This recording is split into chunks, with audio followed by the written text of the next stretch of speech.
running after ACL surgery. This is a landmark moment that too many ACLers are progressed to simply because it's been enough time or because it says they can in their protocol. So how do you progress to the point of running? How do you do so successfully? And what does that look like? So the number one thing you need to know is there is no timestamp on this.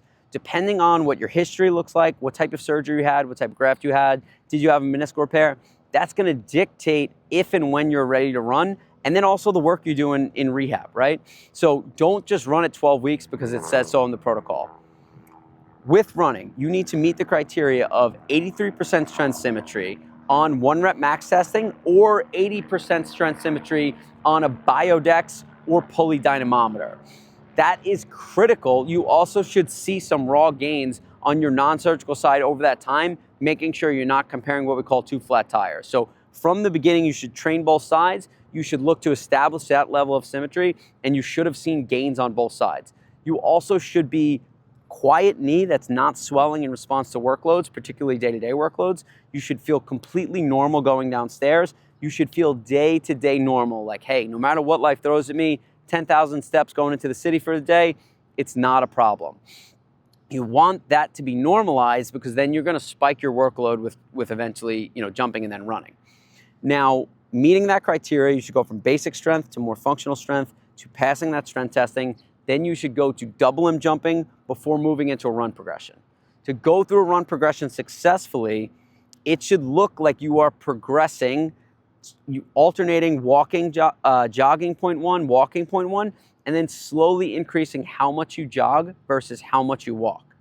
That is critical to getting used to running. You should feel comfortable and confident when you run. You may have some stiffness, some soreness, or even some swelling.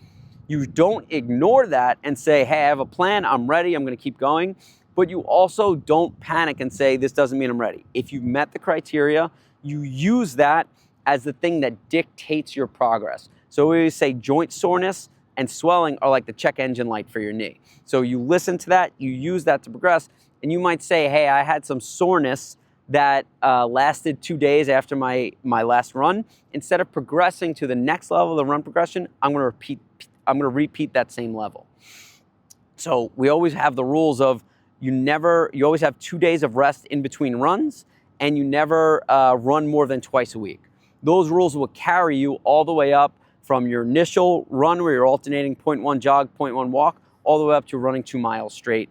You should go through that full run progression before you enter return to sport. Those are all critical factors to run, but the way to be successful with running is to do the first part right. So running is like the kind of roof on a house. If you don't have the right foundation, you have no chance at success. You can't keep running through a lack of strength. You need to build up to that point to be successful. Let us know if you have any questions. Feel free to check us out at allinacl.com or reach out to us via Instagram or in our email at contactme@allinacl.com. Contact me at allinacl. Thanks so much for joining us.